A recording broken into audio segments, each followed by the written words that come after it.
আসমান হাদি দেখাইছে।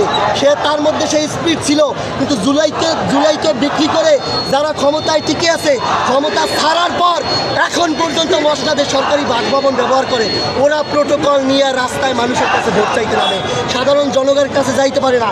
হাদি আমার বন্ধুরা, হাদি আমার ভাই, হাদি আজকে শুধু আমার ভাইয়ের মধ্যে নাই, সমস্ত আমার বাংলাদেশের ভাই।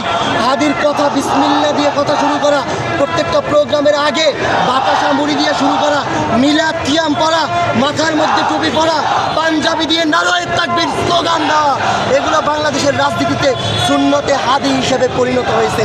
আমরা বাংলাদেশে যেমনিভাবে প্রগতিশীল রাজনীতি করব, আর সেই প্রগতিশীলতার সুন্নত হিসেবে হাদি যা যা করে গেছে সেইটা ব্যবহার করব।